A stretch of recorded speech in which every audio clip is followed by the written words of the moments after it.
Hello, this is the UCLA Housing Voice podcast, and I am your host, Shane Phillips. Every 2 weeks, we discuss a different housing research paper, or two, translating them into non-academic language to better understand how we can create more affordable and accessible cities. My co-host today is Paavo Monkkonen, and our interview is with Professor Jiro Yoshida of Pennsylvania State University and the University of Tokyo. This time, we're talking about Japanese housing policy in general and housing depreciation in particular. For a lot of housing advocates, Japan, and Tokyo especially, is the exemplar of abundant and affordable housing. Tokyo builds a phenomenal amount of housing compared to other major cities around the world, and the result is an impressive level of affordability. I discuss this in my book as well, but Tokyo is sort of the archetype, at least in the public imagination, for market-driven housing affordability. But as we discuss with Professor Yoshida, Japan isn't as laissez-faire as many people think, and from my perspective, they strike a really admirable balance between housing abundance on the one hand and strong tenant protections on the other. We cover some of the unique historical, economic, demographic, and seismic factors that have helped put Japan on its present course. And while there's a lot to like about Japan's approach to housing, we also discuss some of its drawbacks. In particular, the high carbon emissions implicit in the rapid production and demolition of housing, and the poor maintenance and high depreciation that accompany it. We close our conversation focusing on depreciation, something that occurs in all places, but is truly a defining characteristic of the Japanese housing market. A through line of our conversation is how much tax policy tends to shape housing outcomes in subtle but very important ways, from the type of homes that get built to who owns them, whether they're rented or owner occupied, and whether we have enough of them in the first place.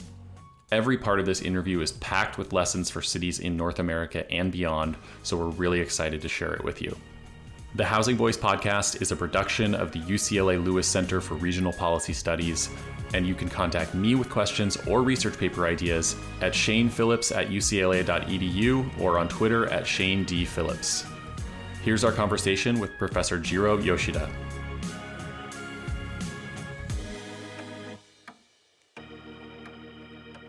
Joining us this time is Jiro Yoshida, Associate Professor of Business at Pennsylvania State University and Guest Associate Professor of Economics at the University of Tokyo.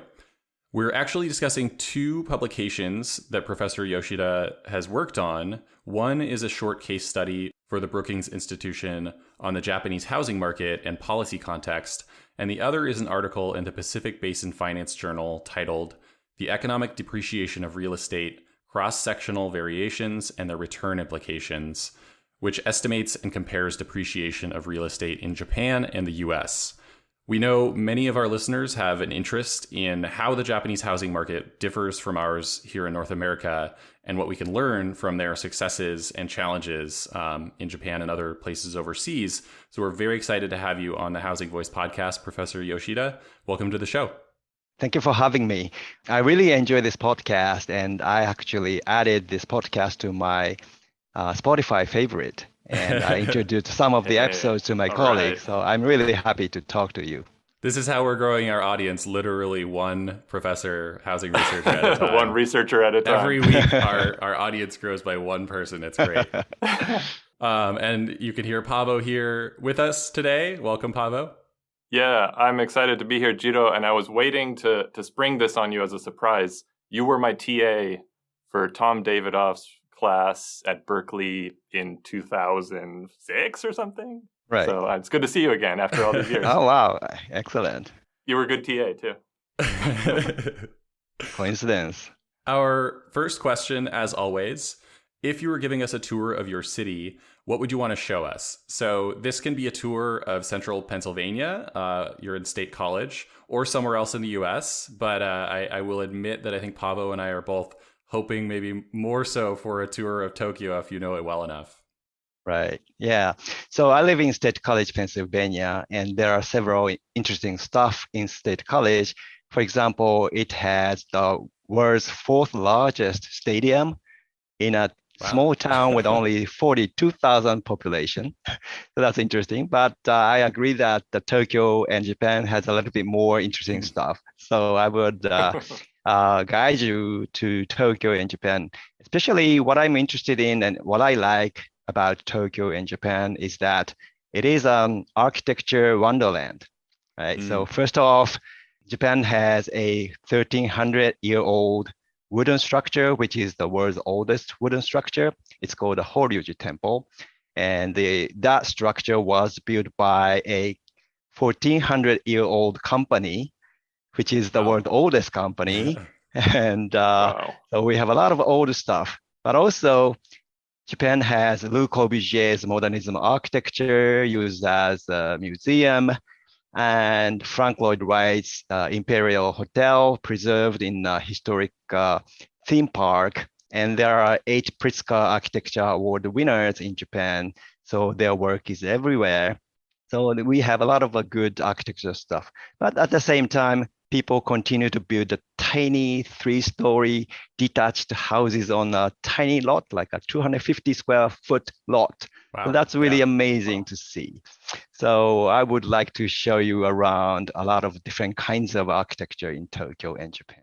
Yeah, more diversity in terms of the building typologies and everything than I think we have here in most parts of the US. So I think the idea that we're going to be talking about real estate depreciation may be a little bit intimidating to some, and I would actually count myself among them. But to our audience, rest assured, we're going to start as simple as we can and go from there. But even before we get to talking about depreciation and why it matters for housing, let's first just talk about the Japanese housing market generally. I know that Tokyo has a special place in the hearts of many pro-housing and YIMBY and other housing advocates, certainly on housing production, and especially compared to California and other coastal cities in the US. Tokyo has a population, and this, there's the city, the metro area, there's different things, but Tokyo, by one definition, has a population of about 13 million, but it builds about 150,000 homes per year on average, while California has 3 times that population, but has averaged around 80 to 90,000 new homes per year for the past 5 years. So overall, that means Tokyo is building about 5 times more housing per capita than California, and almost certainly more per capita than any other large city in the US. So we'll actually link to a blog post by James Gleason, which includes a lot of other interesting facts about Tokyo housing, including how the average floor space per resident has more than doubled since the 1960s, which is a stat I think is really interesting just because it sort of illustrates how production and growth can be associated with improving quality of life. But in your case study, you summarize Japan's high production and other aspects of its housing market in the first sentence of your case study. You say, the Japanese housing market is characterized by large construction volume, rapid technological progress, fast depreciation of housing value, a thin secondary market, and low maintenance of existing properties.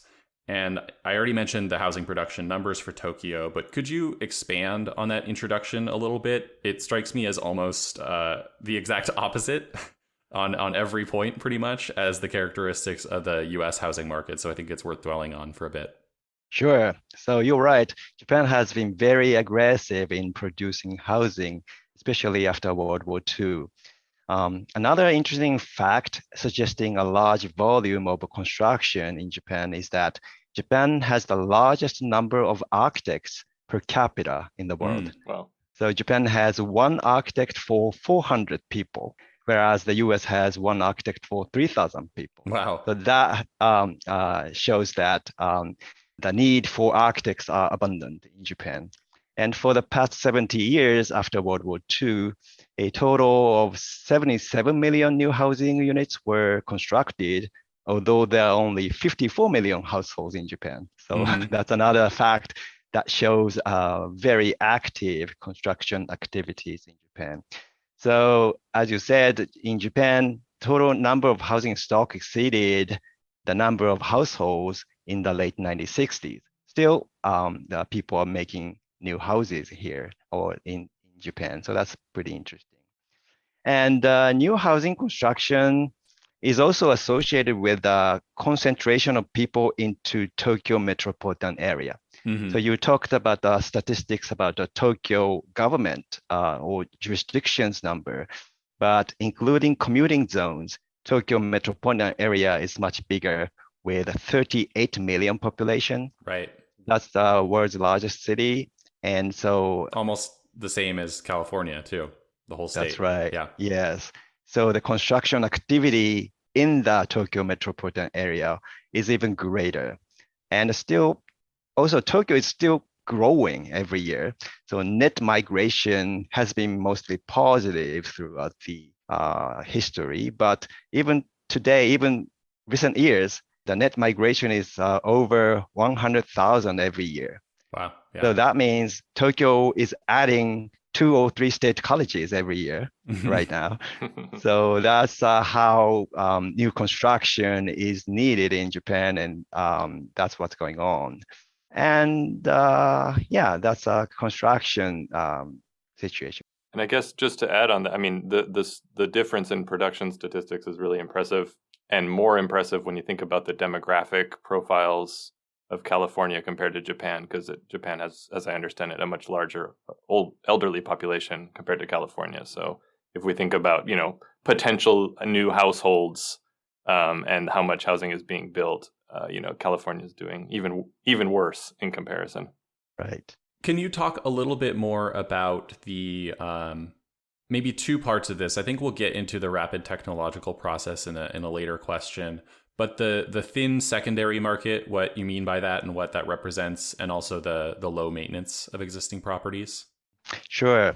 So the number of transactions of old or existing houses in Japan relative to the number of completion of new houses is pretty low. So people don't really trade old houses. And there are several reasons for that, but people cannot really expect high prices for old houses. And that is related to depreciation I'm going to talk about later. But also, when people do not expect a lot of high price in the secondary market, they don't have incentives to maintain their homes for resale purpose. So Right. maintenance is very low in Japan. And then what's going to happen is because maintenance level is very low, actual physical quality of the housing stock is deteriorating. And indeed, the quality of old houses are not really good, or they are under-maintained. Mm-hmm. So knowing that, buyers also discount the price of those old houses, especially people are not sure about the true quality of the housing. Right. That's a classical Lemon's problem or adverse moral hazard / adverse selection problem. But that's what's going on. And as a result, the size of the secondary market for housing in Japan is relatively small. Mm-hmm. It's almost hard to wrap my head around the idea of used housing. It's so commonplace. It's what our housing stock is here, and so to hear it described as secondary or used is just that's what housing is here. So it's just such a different mindset and approach to housing. That's right. Yeah, I wonder if that's as true for the small detached houses that you mentioned, as well as condos and multifamily buildings. And is it the case in Japan, like many countries, that the majority of multifamily properties are multi-owner as well? Or are there also a lot of, like in the US, where the majority of multifamily properties are one owner that rents out the units separately? Right. So in Tokyo and large cities, there are multifamily apartments and multifamily condominium structures, and they were built more recently. So when we look at the statistics, the demolition and sales statistics are sort of combined. So we have to be careful. But in Japan, the ownership structure is a little bit mixed. What I can say is that there are few professional or business owners of apartments in Japan, because those professional investors are sort of staying away from apartment investment until recently. Mm. And the majority of owners of rental apartments and the multifamily structures were individuals. Now, some wealthy individuals own entire structure, but the entire structure cannot be too large because the owner is an individual. Then, so we have many small scale rental residential structures in Tokyo. Then another type is a larger scale multifamily structure that was sold to many individual owners. And then those individual owners just own each condominium and rent each unit to other tenants. That's also common.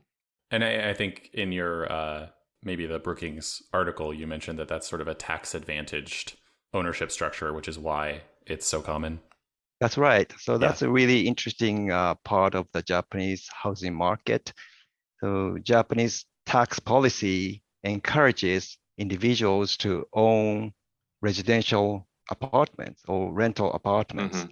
So a big motivation is tax advantage. So by owning, when you talk about the property taxes, you start with a tax assessment of property, right? And for residential rental properties, tax assessment is significantly reduced from the market price. Okay. So the assessed value is really, really small for residential rental apartments. So that is a good incentive for individuals to own rental units. And on top of that, there's additional benefit of inheritance tax in Japan. So for wealthy individuals, when they have bequest motives, they have choices of having financial assets or real estate. And when they own real estate, then there's a huge tax advantage to that. So that's another motivation for wealthy individuals to invest in residential. Then they provide rental apartments, especially in Tokyo. Yeah. It's interesting just in that in the US, we're having lots of, conversations and debates around corporate ownership and the growth of these large owners. And so it's interesting to hear that in Japan, it's almost the opposite is encouraged.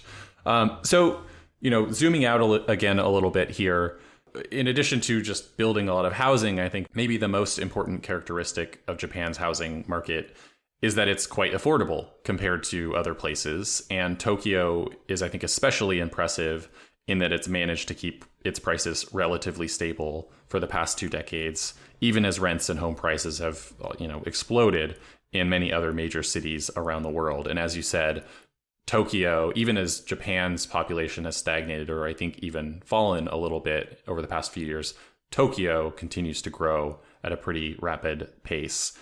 And so because it's facing similar growth pressure to places like Los Angeles and New York and Seattle, we're going to focus, I think, a lot of this conversation on Tokyo.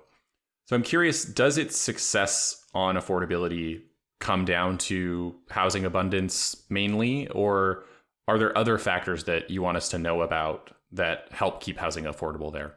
Yes, I would agree with you that affordability comes from a lot of the supply of housing. But also, Japan is a unique place where housing prices continually decreased for 2 decades in the past. And that is also related to general deflation in Japanese economy. And also, income growth in Japan for the past 20 years was very slow. So those general macroeconomic factors also contribute to the low price of housing in Japan. But also, as you pointed out, probably what's more important is abundant supply of housing in Japan. Again, as I said, Tokyo is having a demand pressure or in-migration from rural area of Tokyo still.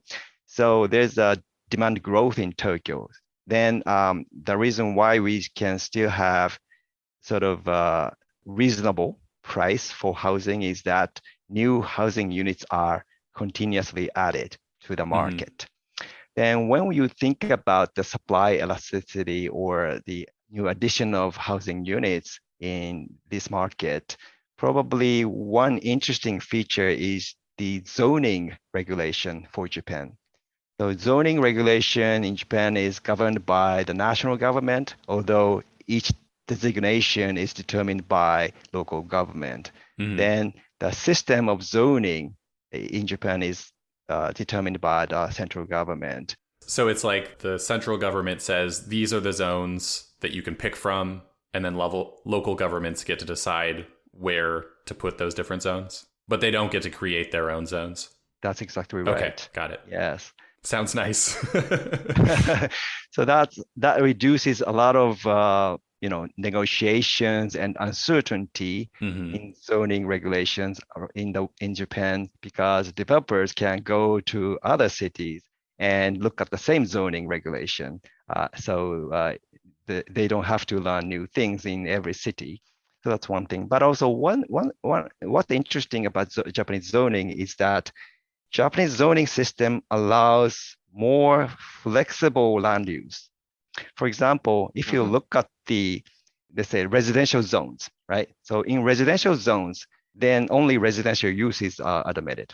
But if you go to commercial zones, then both commercial uses and residential uses are admitted. And in the industrial zones, industrial, commercial, and residential are admitted. So you get the idea, right? Yeah. So if you create a matrix of zoning and land use, you have a triangular matrix of admitted land use.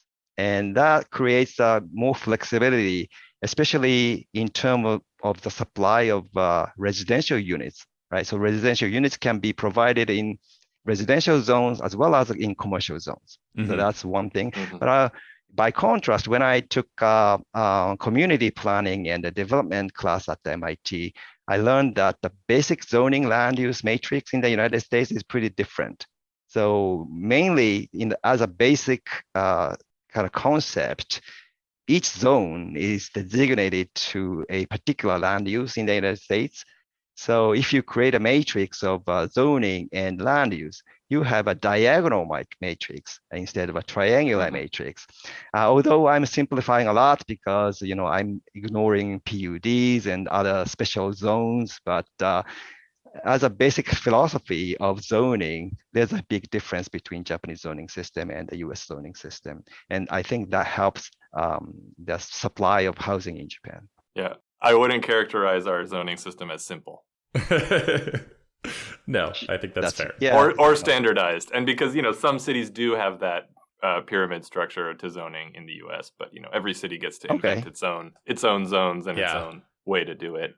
Yeah, I wanted to ask about what you think about how the transportation network in Tokyo affects the affordability. I was wondering whether compared to US metros like LA or New York, do you think that neighborhoods are less differentiated to some extent because of the transportation network in Tokyo? Yeah, that's a good point. As an aggregate, because of a great transportation network and the speed and efficiency of the transportation network, if you think about urban rent gradient in the standard urban economics model, so the rent premium at the central location comes from the benefit of saving in time and commuting, right? But because Tokyo has a really good transportation system, the city can sprawl and the city can easily expand. So the entire Tokyo metro area is really large. Still, people can commute without a problem from a distant place to the central Tokyo every day, go back and forth. Right. So that creates a lot of abundant land around Tokyo. And especially in the past, those surrounding locations were agricultural field, but those were gradually converted into residential land, and that created a new supply to housing, and that will reduce the rent premium in the central location as well. So You're right. A better transportation system helps a lot in affordability of Tokyo housing. And you were talking about the role of the central government in planning. It's my understanding that was not always the case, and that a lot of this came about, I think it was in the 90s, following a real estate bubble, not so different from what we experienced in the 2000s here in the US, but a lot of actions were actually taken to prevent something similar from happening in the future. Is that correct? And if so, can you tell us a little bit about that history and how these changes came about? Right. So what's interesting about the so-called bubble burst in Japanese real estate economy or real estate market was that the burst was triggered by the government, indeed. So there was a asset price bubble or really sharp appreciation real estate prices in the late 1980s and early 1990s. Then government imposed a special restriction on transactions and the taxes to real estate holding and real estate investment. So that triggered the declining real estate prices. So that is sort of triggered. So when you say investment, it sounds like you're not just talking about building housing, but just buying housing, buying property with the expectation that it'll appreciate in value. Is that part of what they were targeting? that is also true. That is also true. Because it sounds like there's still a lot of investment happening in new production. That's true. That's true. So I guess in the run-up of real estate prices, people started to speculate on housing prices and real estate prices. So they started to trade very frequently, like flippers. Right.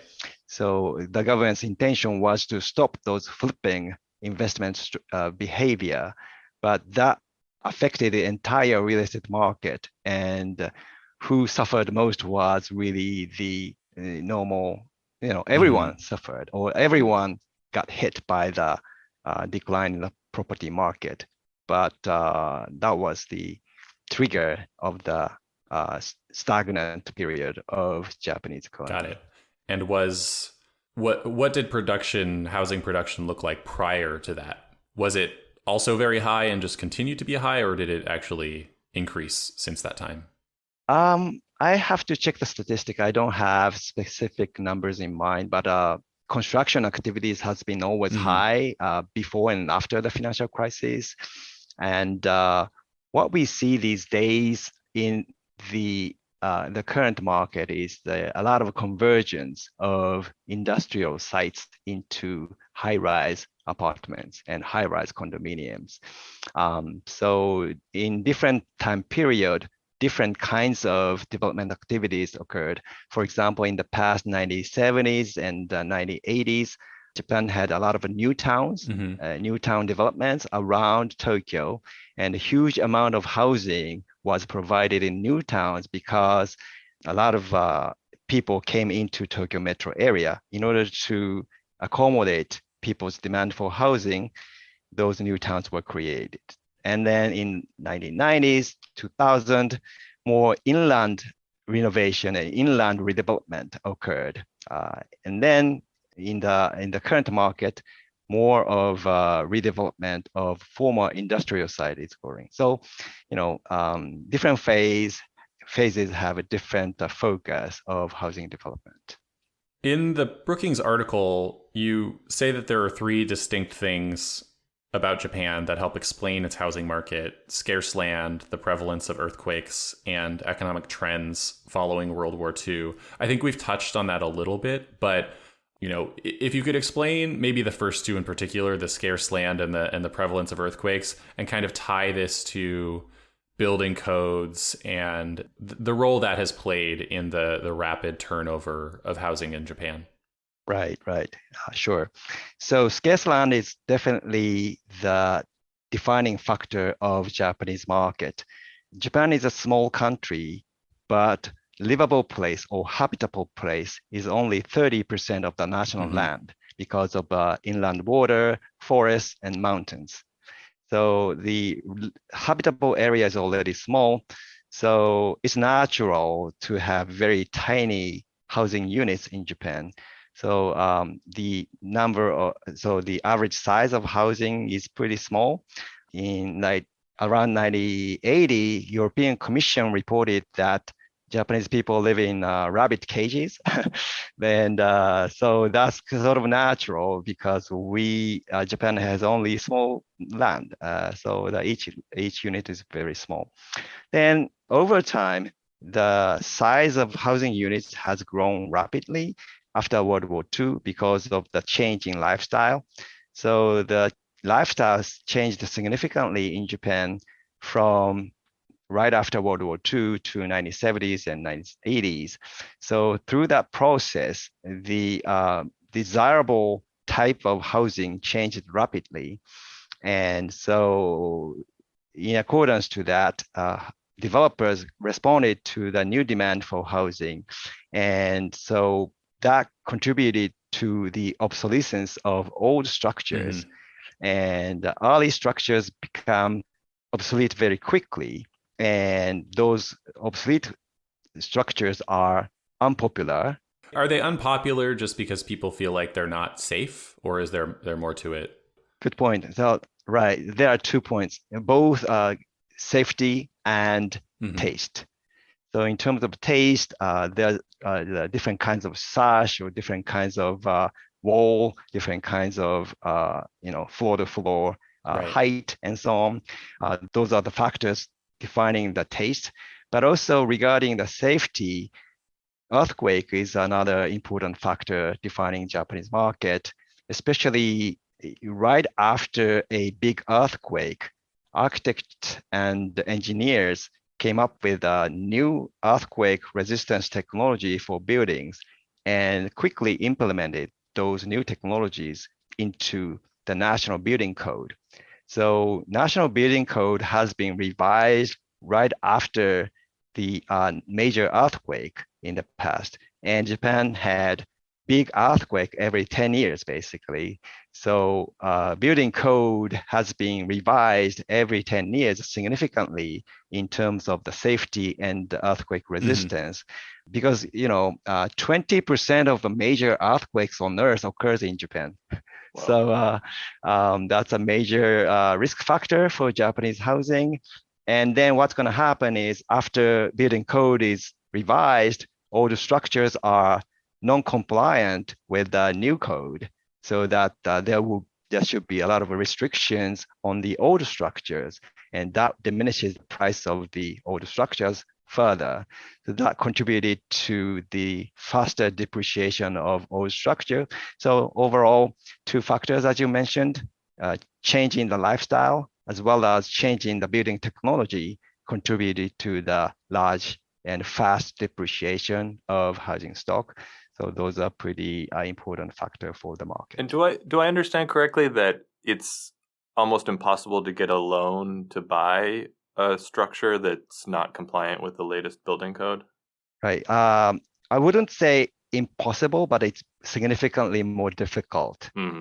So for the non-compliant building, still the owner can make some modification or some, fix to the existing structure.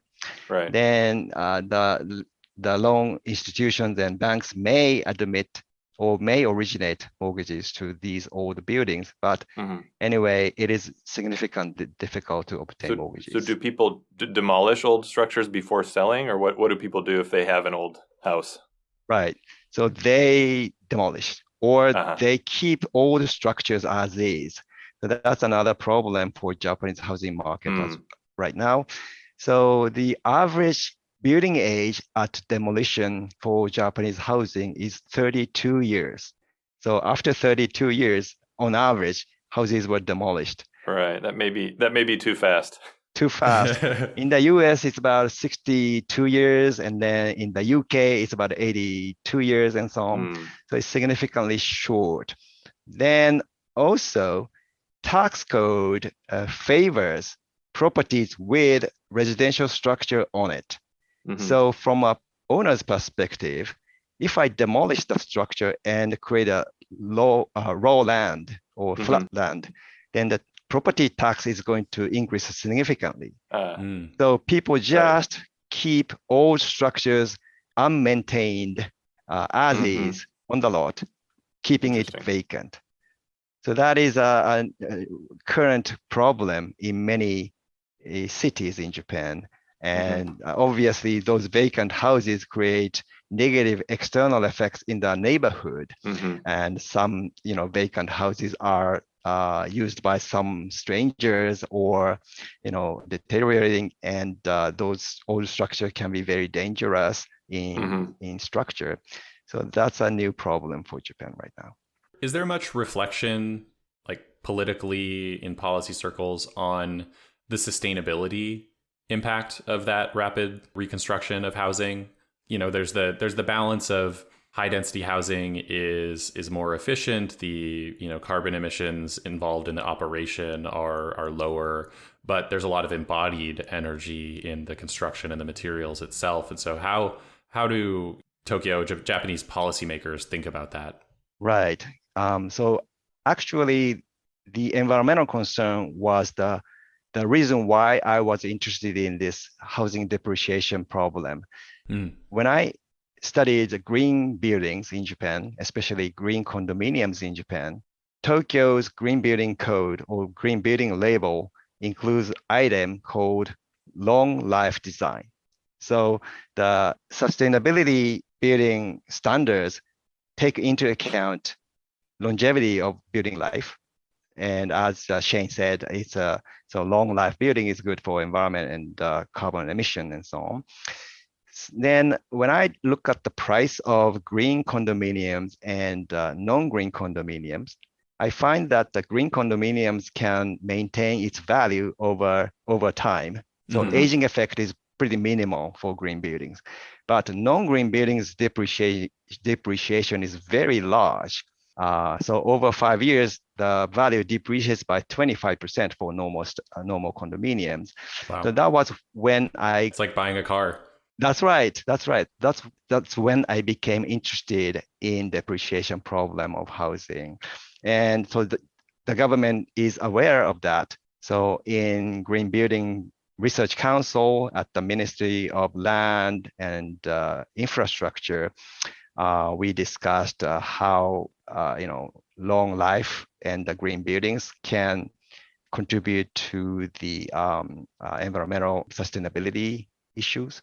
So government is concerned about that, but the change is very difficult because large construction, fast depreciation, low maintenance, small secondary market, they are all consistent with each other, and they form a particular equilibrium.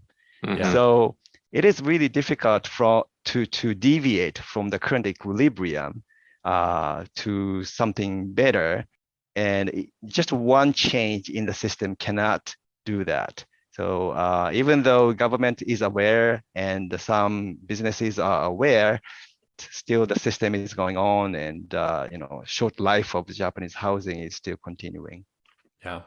Before we get into depreciation a little more, I just want to kind of close our Japanese housing market section of this conversation and just ask kind of more generally, are there policies or approaches to this that you would want to see exported from Japan to the US? And also, on the flip side, are there any things you think that here in the US we do pretty well that you'd like to see more of in Japan?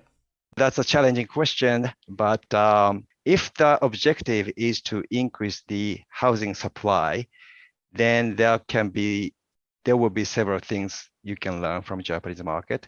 One is, as I talked, more flexible zoning regulation, right? So if you really only think about the supply of housing, then more flexible zoning regulation would help, as Tokyo experienced. But the resulting environment and the neighborhood characteristics and so on, that's a different thing. So we don't really think about only housing supply in quantity. So it's a more difficult problem. But sorry, can I just ask about that? Because I remember an article about a hillside that had a great view of Mount Fuji in Tokyo, and they were going to build some new buildings that would block the view, and it was like a very famous view that scholars had pondered the mountain from for centuries. And so that was something I wondered about, kind of opposition to redevelopment kind of at the neighborhood level in Tokyo, and whether that's something that you consider. I mean, did Japan go too far? I see. That's an interesting point. So the case you mentioned was in Kunitachi city. And so what happened was a new large tall building was designed and constructed. Then residents opposed to the development, and eventually the developer had to cut the top part of the building to lower the height of the building so that people can see Mount Fuji. So that was a very famous case. But now, there are many tall high-rise residential buildings in Tokyo everywhere. So I don't think people are opposing on the ground of a view of the Mount Fuji and something like that. So people are more now acceptable or accepting these high-rise building. But at the same time, it takes a long time for a Japanese developer to build a large-scale building. One example is Roppongi or Roppongi Hills development. Sure. It took 20 years to complete the project. Wow. From the purchase of the land to completion of the building. So usually US developers won't be interested in that type of long-term development. So that manifests some opposition and a lot of opposition and the difficulty in getting permission for large-scale development. So, even though the general zoning code is flexible, still there are many other factors defining development activities, and Pablo is right. So it's not simple. We can move on here just in a minute, but I did want to note one last thing that I didn't put in my notes, but I wanted to flag here is that it sounds like Japan, maybe all of Japan, also has effectively some form of rent stabilization and just cause eviction protections. And so I just, I want to flag that as like they have those protections for tenants and they're able to produce a lot of housing. These things are not necessarily in conflict with one another or not, impossible to make work alongside of one another if you have the right policies in place. Is that like a fair characterization? Right. So tenant protection is a really important aspect of Japanese housing as well. And I would say that tenant protection creates a very interesting and particular consequence on the housing market. So let me elaborate on that. So as Shane said, the tenant protection in Japanese rental market is really strict historically. And so the landlord cannot reject the lease renewal or cannot evict tenants without filing a lawsuit and establishing just cause.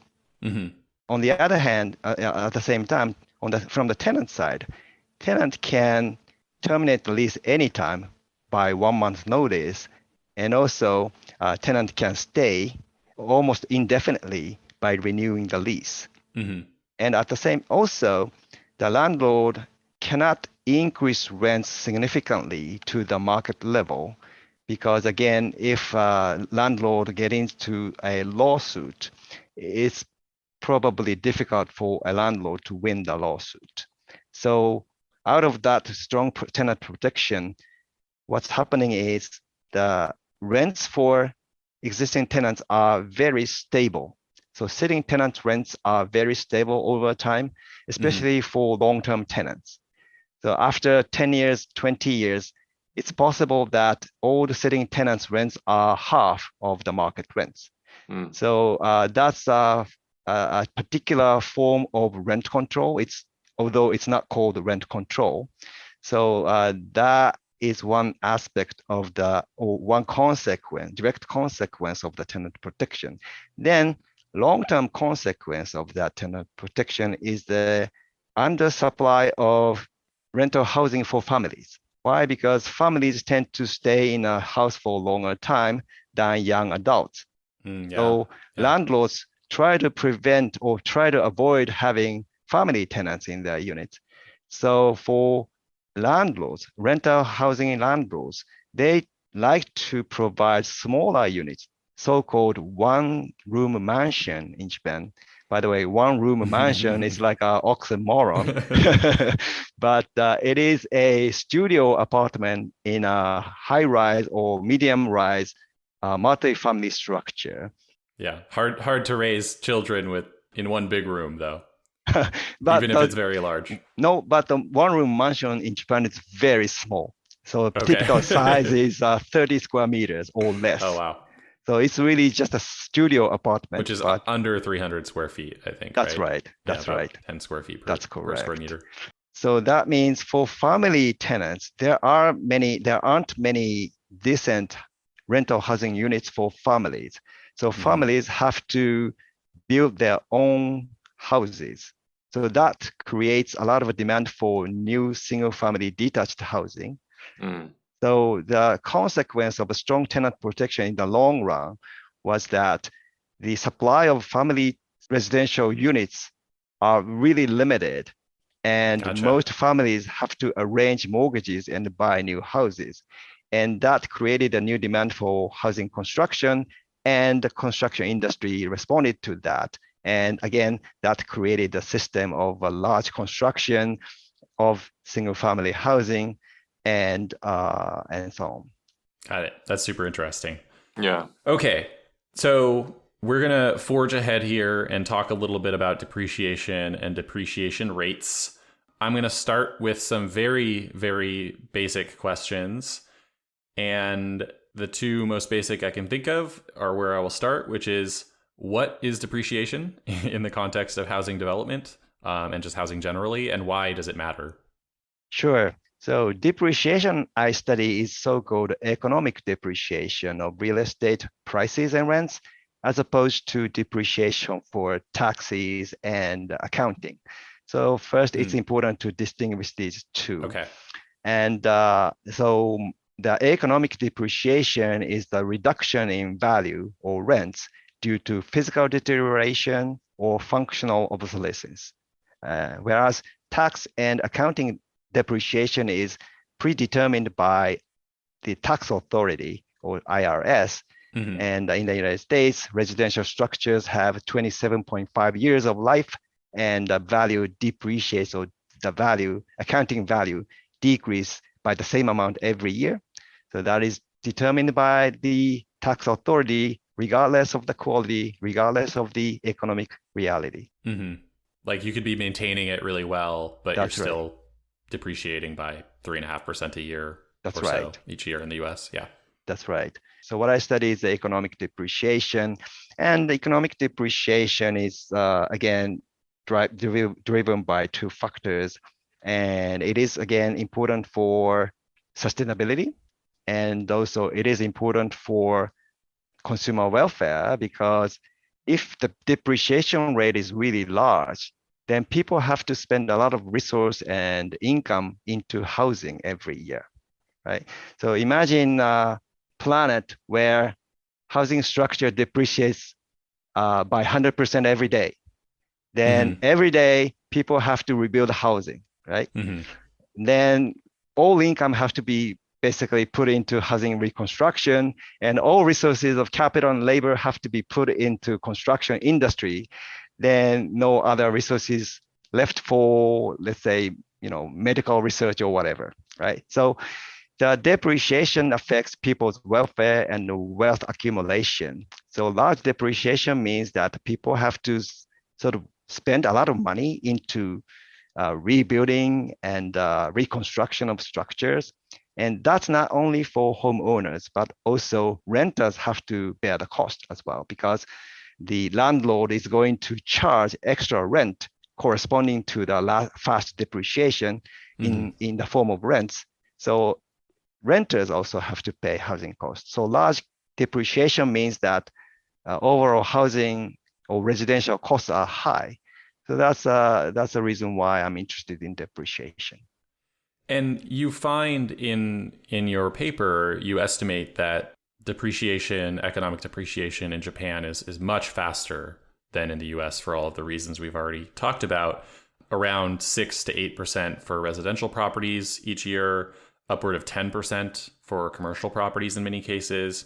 And in the US, we're looking at less than 2% per year in for residential properties. And so I guess one question, I think we've answered it to some extent already, but if you have any more to say about why there's such a big difference there. But since you brought up how these depreciation rates affect the amount we spend on housing, do you actually find, I know this is not the focus of your paper, but do Japanese households spend a lot more of their income on housing? So I didn't really formally compare the housing expenditure share between different countries. So I cannot say for sure about that point. But if you compare two cases where one with a low depreciation and the other with large depreciation, mechanically, large depreciation has to be associated with a large expenditure share of housing in income. Mm-hmm. But so affordability of Japanese housing is not coming from depreciation. Actually, depreciation is working against affordability of Japanese housing. But affordability of Japanese housing coming from a greater supply of new housing in the market. So it might be possible that if housing in Japan were still very abundant, but better maintained, and so not depreciating as quickly, you might actually have even lower costs. Yeah, I would think so. In that case. Okay. Yes. Yeah, I wonder how it compares. Like, so, you know, when we talk about the housing crisis in California, sometimes we say that it's not that visible new fancy apartments are very expensive. It's that old deteriorated apartments are very expensive. So I think it's important to note that, you know, the economic depreciation is not reflected in the deterioration of quality of housing necessarily. And so that made me think, like, so, you know, as an indicator of our problem, I think in California, for example, depreciation is very low. So can you think about, is there some kind of optimal depreciation rate? Or, you know, because you're saying that a large depreciation rate means that people are spending more money on housing. But what would be the optimal, or is there a way to think about that? That's a good question. I don't have immediate thought about the optimal depreciation, but what I can say about California housing is that the proportion of land in property value is pretty high in California. Mm-hmm. So if you think about the rent can be decomposed into structural rent and land rent or location rent. Mm-hmm. And California's high rent is really coming from large location rent. So in a sense, you know, deterioration in structure in California doesn't really matter because the location is really important factor determining the rent. In reference to the land capital exchangeability and different parts of the city, you also estimate depreciation rates at greater distances from the CBD. Maybe you can just say what you found and why that's relevant. CBD being? Central business district. Something that used to be a big deal. Right. So yes, CBD land prices are higher than suburban land prices. So in my data, I observe higher proportion of land in CBDs and central locations. Then what's going to happen is that observed depreciation is lower in central locations because the majority of asset price is land value. Then the proportion of structure is smaller in those locations. Then where structure is more important, then the observed depreciation rate is higher. Mm-hmm. But if you focus on the structure component itself, then structure depreciation rate is pretty constant, regardless of the location. So that's a distinction. So that's another important distinction, whether you look at the depreciation at the entire property level or look at the rate of depreciation only for the structure of component. Mm-hmm. And I would say structure depreciation rate will be pretty constant because physical depreciation is pretty common to all properties or all structures. And functional obsolescence is also pretty common to different structures. But the proportion of land is very different by location. Yeah. And I mean, it makes me think just because I'm in California where so much of the most valuable land is restricted to one small housing unit, or one large housing unit, I guess I should say. So I wonder how much of, I mean, it might be interesting to estimate and whether you've thought about kind of looking at how zoning interacts with this depreciation estimate. So those property don't depreciate actually because the majority of part is lands and the Right. structure is tiny in value, so they Yeah. don't really depreciate. And so, because you could potentially estimate kind of in different zoning scenarios how that would affect the overall depreciation rate of a metro. Would be Yes, interesting. yes. Even though your paper is more on the economic, I have a question about the tax side of things because it's actually what I already knew a little bit about, just had some context here in the US for. And so I want to just tell this quick story that I've been telling myself about depreciation and how it might be important and sort of under-recognized as a factor in production and affordability more broadly. So curious to hear your reaction to it.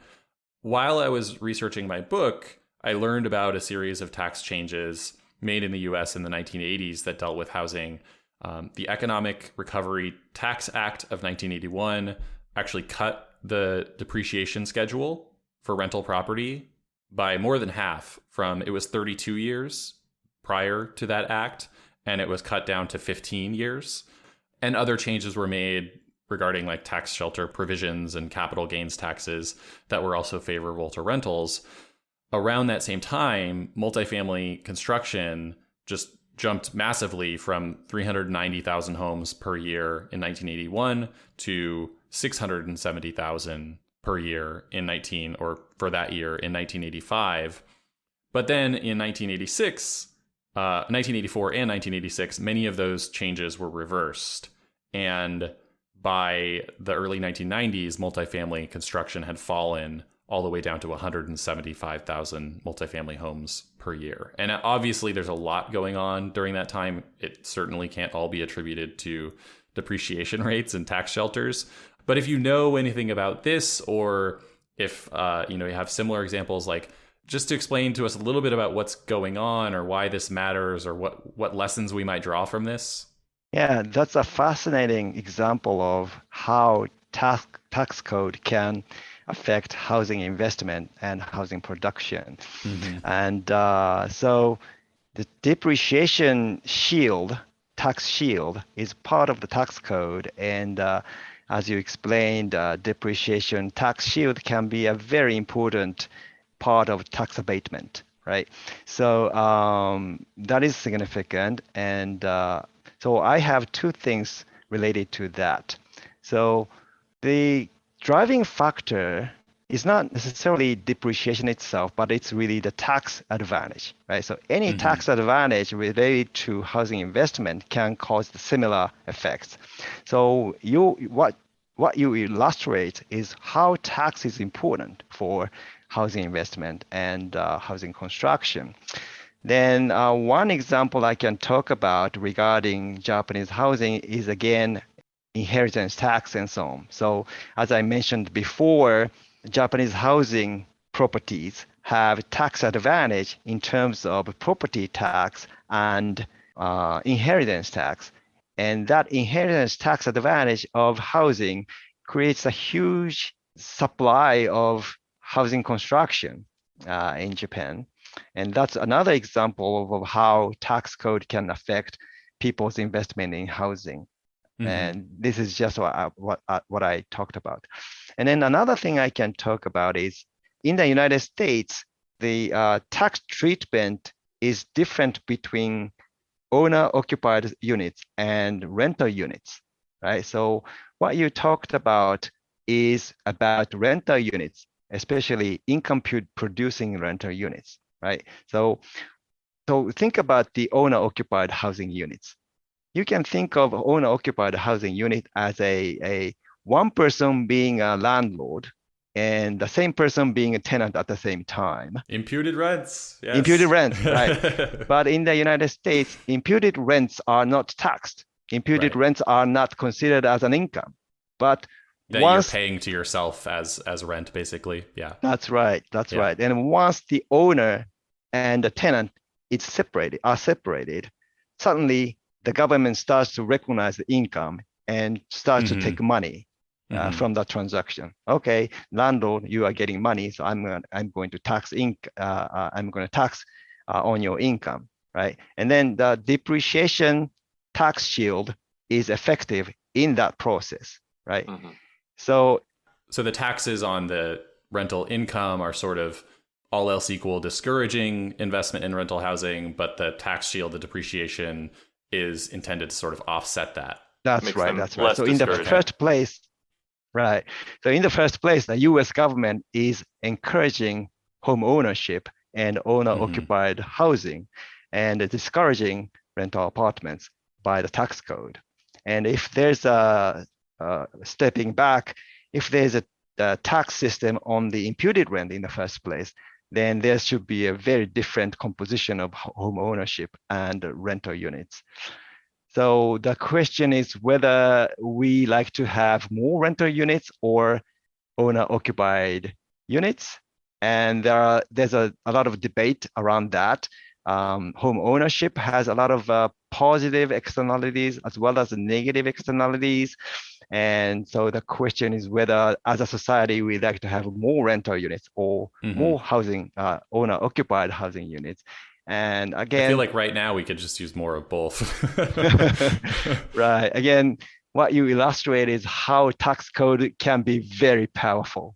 Tax code can be very powerful in determining the proportion of different kinds of housing in the economy. I think that's part of why I like to bring up that case is just we think so much about people's incomes and zoning and other aspects, and we don't think much about the taxes, but they really can have a big impact, at least in a system where we rely on private investment to build the vast majority of our housing. And you can also think about the tax benefits to building multifamily, like to building new multifamily and owning multifamily long term, because I think it's also the case in Germany where there's a lot of individual, like people own one unit that they rent out, and that is a tax benefit to them in the long term, and they're willing to accept kind of stabilized rents over a long period of time and provide a stable home to people in that manner because of the tax benefits. And I do think the Housing Voice podcast listeners are ready to think about homeowners as renting to themselves. Although most people don't think about it that way. I wonder, because I think Switzerland does tax imputed rents for homeowners. Do you know of any other countries, or is that true? Do you know if that's true, or are there any? Because that is I don't know. A very big conceptual leap to make in the tax code, I think. Yeah, I think they do. They're like one of very few places. That's next level. I mean, at least make the 10-year choice tax neutral. I mean, I think most countries benefit homeowners much more than they benefit renters, but I think making it slightly on the renter side makes sense just because there are other benefits to homeownership. But I would expect a lot of opposition from homeowners, which accounts for 65% of the population. And a higher share of the voters. Yeah. Professor Jiro Yoshida, thank you for joining us. Thank you very much. You can read more about Professor Yoshida's research and find our show notes and a transcript of the interview at our website, lewis.ucla.edu. Housing Voice is taking a break over the holiday, so this will be our last episode of 2021, but we'll be back at the beginning of 2022 with a new interview, and we'll be talking about our podcast name inspiration, the Housing Choice Voucher Program. The UCLA Lewis Center is on Facebook and Twitter. I'm on Twitter at Shane D. Phillips, and you can find Pavo at El Pavo. Thank you again for listening, and we'll see you in the new year.